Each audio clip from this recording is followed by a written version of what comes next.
Assalamualaikum warahmatullahi wabarakatuh. Perkenalkan, nama saya Amar Raffi Rahab.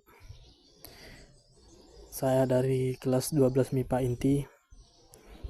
Kali ini saya akan membuat video pembelajaran tentang lamaran pekerjaan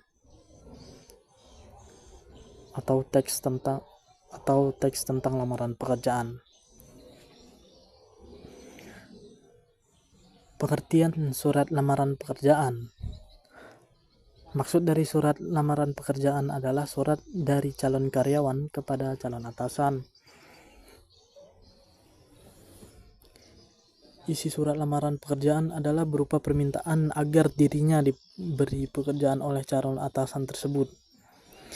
Tujuan dari penulisan surat lamaran pekerjaan adalah untuk melamar pekerjaan menjadi karyawan maupun posisi atau jabatan tertentu sesuai dengan posisi yang sedang dicari atau yang tersedia.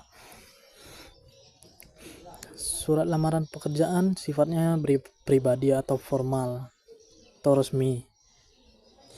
Bersifat pribadi karena surat ini dibuat oleh seseorang, dan formal karena menggunakan bahasa yang resmi.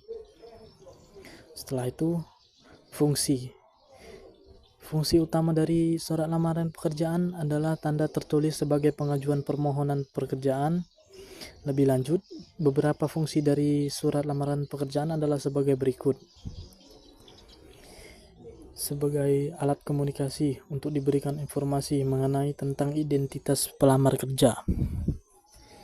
Sebagai bahan pertimbangan bagi perusahaan menerima yang tepat dalam mengisi pekerjaan yang dibutuhkan. Tanda tertulis pengajuan permohonan pekerjaan yang sifatnya resmi. Sebagai bukti historis pelamar yang melamar pekerjaan tersebut, serta sebagai salah satu bentuk pedoman kerja. Setelah itu, jenis lamaran pekerjaan. Berdasarkan pembuatannya, yang termasuk dalam jenis surat lamaran kerja adalah sebagai berikut. 1. Surat lamaran pekerjaan yang digabungkan riwayat hidup, kurikulum vitae. Jenis surat lamaran pekerjaan ini akan memuat informasi dari gabungan riwayat hidup. Cara tersebut disebut dengan model gabungan. Surat lamaran pekerjaan yang kedua, surat lamaran pekerjaan yang dipisah dari sebaliknya. Surat lamaran ini disebut model terpisah. Pasalnya, isi riwayat hidup dipisahkan dengan isi dari surat lamaran. Setelah itu, ada unsur-unsur surat lamaran pekerjaan. Yang merupakan unsur surat lamaran kerja antara lain tesis, pernyataan umum. Tesis merupakan bagian surat lamaran pekerjaan yang memuat uraian pengantar surat pernyataan umum. Unsur ini berfungsi sebagai informasi awal terkait pekerjaan yang akan dilamar, biasanya berupa salam pembuka atau pembuka biodata. Yang kedua, argumentasi. Argumentasi termasuk dalam unsur surat lamaran kerja yang menyajikan alasan bagi pihak yang membuka lowongan pekerjaan untuk menerima si pelamar. Pada bagian ini, pelamar menyajikan informasi berupa fotokopi ijazah, CV, dan keterangan mendukung kompetensi pelamar. Yang ketiga, penegasan. Fungsi dari penegasan sebagai unsur surat lamaran pekerjaan untuk penutup. Biasanya berisi harapan pelamar, salam penutup, nama, dan tanda tangan. Ciri-ciri surat lamaran pekerjaan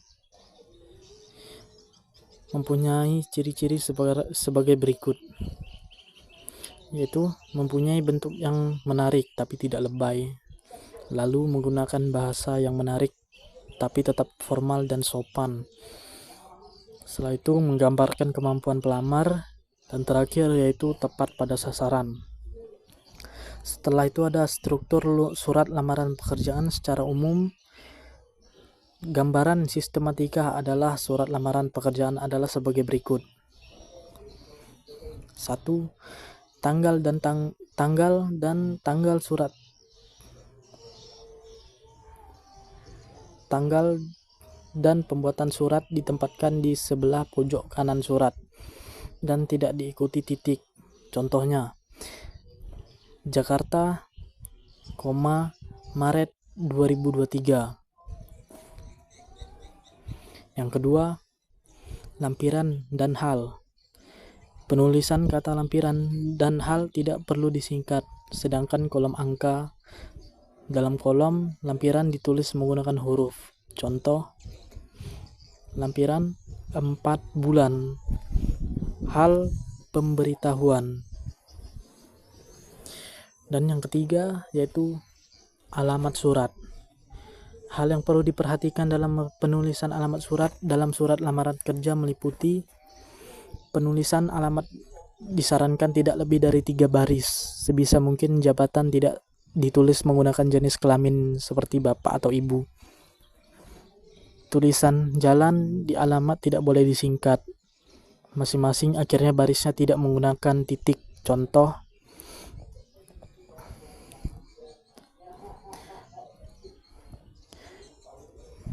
yang terhormat, Manajer Adi Sukses, Jalan Insinyur Soekarno nomor 4, Cawang, Jakarta Selatan. Begitu. Yang keempat yaitu alenia pembuka. Alenia pembuka ditulis menggunakan bahasa yang baik dan sopan. Biasanya bagian ini pelamar harus menyampaikan pernyataan umum yang menggambar diri pelamar. Dan ya selanjutnya itu 5 yaitu isi. Isi dari surat lamaran pekerjaan umumnya memuat identitas, maksud, dan tujuan berupa alasan pelamar melamar. 6. Menyatakan lampiran. Di dalam surat lamaran pekerjaan biasanya disertakan lampiran tentang syarat yang diminta oleh instansi. Setiap rincian bisa ditulis dengan tanda baca titik koma dan di akhir menggunakan baca titik.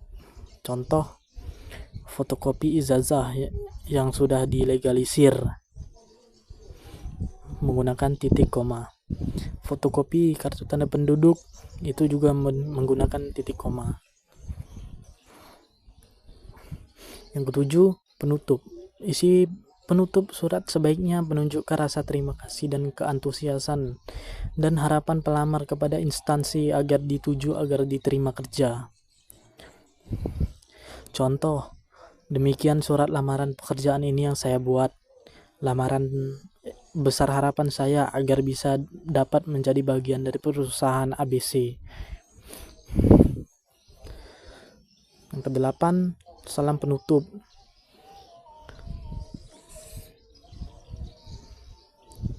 Salam penutup ditulis sebagai bentuk sopan dan serta rasa penghormatan. Contohnya itu, hormat saya.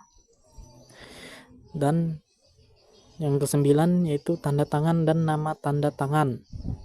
Biasanya diletakkan di pojok kanan bawah surat, kemudian di bawahnya ditulis nama lengkap si pelamar. Contohnya, hormat saya. Setelah itu di bawah tanda tangan. Lalu ada nama kamu di situ. Dengan mengetahui pengertian surat lamaran pekerjaan sebagai instruktur fungsi hingga jenisnya tentu akan sangat membantu kita untuk mempersiapkan diri untuk sampai ke dunia pekerjaan. Semoga bermanfaat.